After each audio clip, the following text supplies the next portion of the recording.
Yo, what is going on, everyone? My name is Nick, or the Notorious Fantasy, and in today's video, we are going to be going over my top 20 ranked tight ends for week number 11 of the 2020 fantasy football season. Now, before we get into it, I'd like to ask that if at any point throughout this video, you end up having a great time and enjoying, please make sure to hit that subscribe button down below, because not only is it free, I put out content every single day to help you guys win that 2020 fantasy football championship. And real quick, before we get deep into the video, I'd like to give you guys a quick word from my friends and my sponsor over at Drafters.com.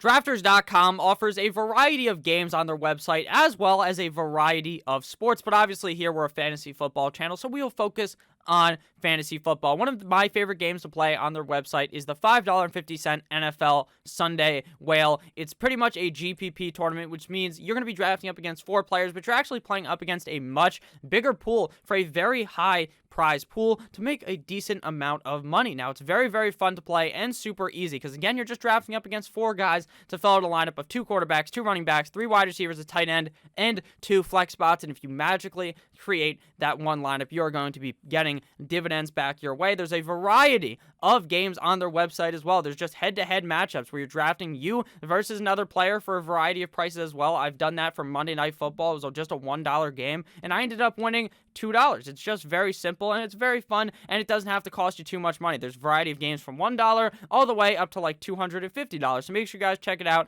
Drafters.com. Use code Notorious at checkout for a 50% deposit bonus up to $100 with a 10 times rollover on that bonus to withdrawal. And we are back. Let's get into it. Week 11 tight end rankings. Also, guys, tomorrow morning I will be live around 11 p.m. or 11 a.m. Eastern Standard Time to live stream before the NFL games kick off. Tight end rankings 1 through 10 is where we shall begin in this video. At number 1, we coming in with Travis Kelce at the Las Vegas Raiders. Travis Kelce has been unreal at the tight end position thus far this season and has severely elevated himself past the other guys in the game. But obviously George Kittle is hurt, so that kind of hurts. That doesn't really hurt Travis Kelce's greatness, but it just shows that, hey, the second best guy got hurt, or the best guy, in some people's opinion, ended up getting hurt. So now it's just a clear, clean spot for Travis Kelce to pretty much be the tight end one on a weekly basis. The last time these two teams teed off, the Las Vegas Raiders ended up winning the game, and they played quite well up against each other's both tight ends. Him as well as Waller were heavily involved, so I expect a big game out of both of those guys. That's why I have Darren Waller at number 2 versus the Kansas City Chiefs. I just feel as though this game is going to be a shootout. And for the Raiders, they really only have a couple of wide receivers that they spread the ball out to, and then they have Darren Waller, who gets the ball consistently in these games. So I feel like Waller is going to be in for a big shot this week at tight end number 2. At number 3, we have TJ Hockenson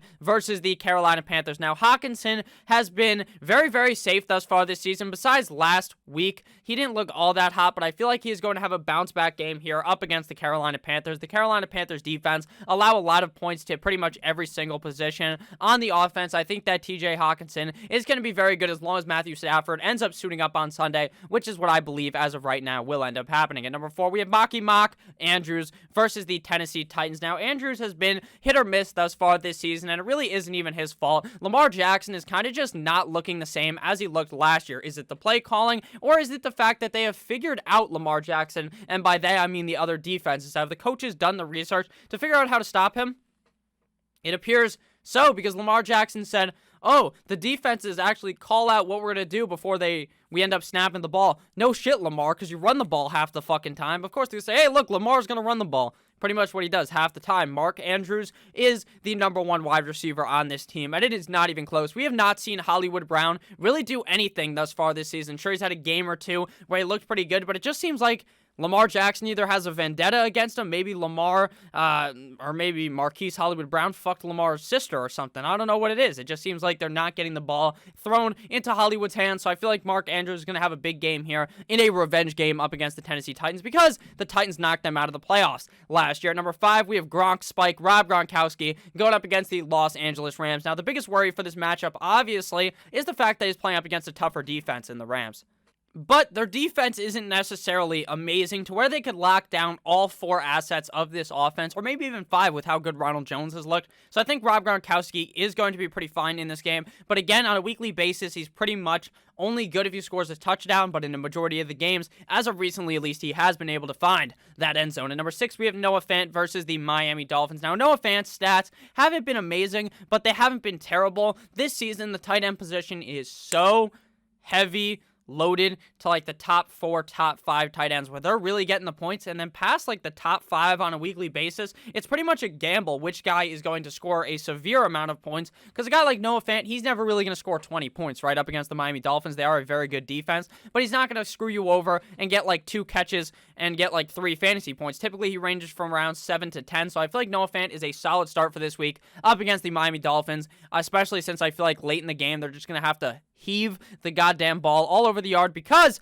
I think the Dolphins are going to easily be able to control this one and have a lead early on in the game. At number 7, we have Hunter Henry versus the New York Football Jets. Now, this is just the cupcake matchup for the tight end position. The New York Football Jets defense could not stop you, the viewer. If you, whatever your name is, I love you. If you suit up as a tight end, you could probably catch a couple tutties on that Jets defense due to how bad they are. So I expect a big game out of Hunter Henry. But again, he has not really had that big game thus far this season where he just goes to pound town. He did end up scoring last week up against the Miami Dolphins in what pretty much was garbage time. But hey, he still ended up scoring. So maybe we see him score again this week up against the New York Football Jets. At number 8, we have a guy who really transcended himself onto the scene midway through the season. At the beginning of the season, Eric Ebron was a player who just was not getting targets at all. It just seemed like Big Ben was not even looking his way, even when he was open in the end zone. Now it appears that he is one of Big Ben's red zone threats that he likes to get the ball to. Eric Ebron has been very solid as of recently, and going up against a bad defense in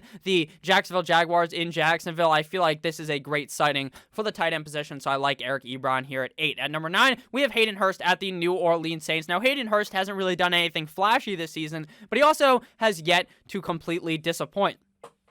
On a safety basis, he actually seems safer than Noah Fant. I think Hayden Hurst may actually finish as a top 5 tight end, strictly based on the fact, or Hayden Hurst is going to finish as a top 5 tight end, strictly based on the fact that the other tight ends are just so fragile on a weekly basis. One week they do great, the other week they shit the bed. Hayden Hurst is significantly playing safer than all these other players. Going up against the New Orleans Saints defense in New Orleans in the Mercedes-Benz Stadium is going to be a tough test for Hayden Hurst, but I feel as though the Atlanta Falcons are going to be heaving the rock all over the yard all game long, so I think Hayden Hurst will be able to get it done as a top 10 tight end this week. And closing in on the top 10 before we get to the top 20 is Jonnu Smith at the Baltimore Ravens. Now, this matchup is not very juicy. Jonnu Smith has not been very good as of recently at all, but again, once you get past these like top 9 guys, it's kind of tough, and I feel like the Titans have kind of figured out the Baltimore Ravens. At least they did last time these two teams went toe-to-toe, and I expect Jonnu Smith to get used in this game, at least heavily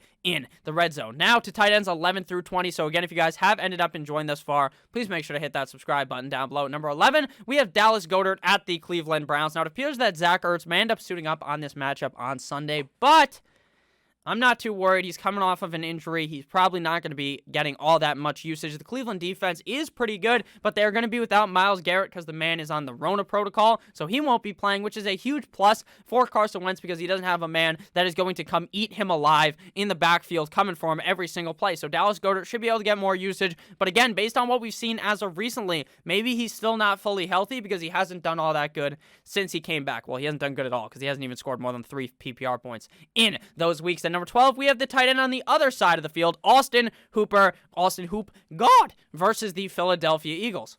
Hooper is another player coming off of an injury who hasn't done much since coming off of that injury, but this matchup up against the Eagles could be a very solid matchup for both of these teams to put up points, so I think Austin Hooper will be fine. But again, it's kind of a guess with him. At number 13, we have Mike Gesicki at the Denver Broncos. Now, I don't love Gesicki this week. The defense is soft serve ice cream cake in Denver. They're fucking atrocious. But the issue is, what happens if the Dolphins just bend them over a table and are fucking hitting them from the back a million times in this game, and they just are not, they're just running the ball. The Dolphins will just be running the ball if they fuck the Denver Broncos in the ass early in the game without a use of lube. So what's going to happen in that scenario? They're going to run the ball. Mike Gesicki won't be as involved. Again, I think he's a good player. He's one of my favorite tight ends in the NFL, very athletically gifted, I would say.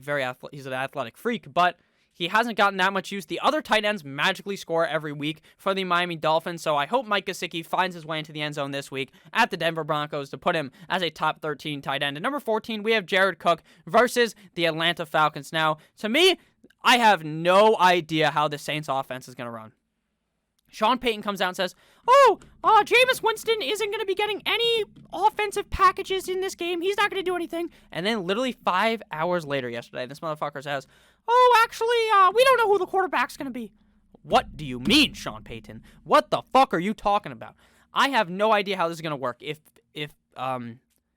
Winston's the quarterback, I'm more confident for Jared Cook. If Winston is not the quarterback and it's Taysom Hill, I would be running for the hills from Jared Cook. So I have no idea how to read this. On Sunday, maybe we'll figure out who the starter is. We should be able to before the game. So I don't know. This is more of a wait until Sunday type of deal. If Winston ends up starting, I'm shooting Jared Cook up to the fucking moon. If he doesn't end up playing, he's going to stay back here as tight end number 14. Number 15, we have Robert Tonyan at the Indianapolis Colts. Now, Tonyan has not been anywhere near as successful as he was earlier in the season when he had that big 3-touchdown game earlier in the season up against the Atlanta Falcons, but he still has been all right. The Indianapolis Colts defense is definitely going to be a tough defense to face, so I don't really like him. I put him down here at tight end 15.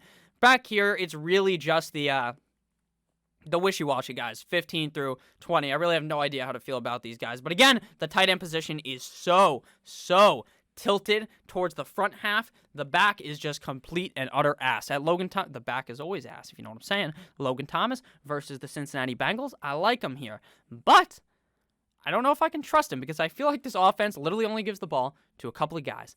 Antonio Gibson, J.D. McKisson-Titties, as well as Mr. Scorn Terry McLaurin. But this situation is great, like Mike, the situation to be fist-pumping all game long up against the Cincinnati Bengals, so I'll keep them at tight end 16, but again, it's a touchdown guess. At number 17, we have Tyler Higbee at the Tampa Bay Buccaneers and Tampa Bay Tom Brady. Now, his Tampa Bay defense has been good, and then bad, and then good, and then bad. They're just bipolar or something.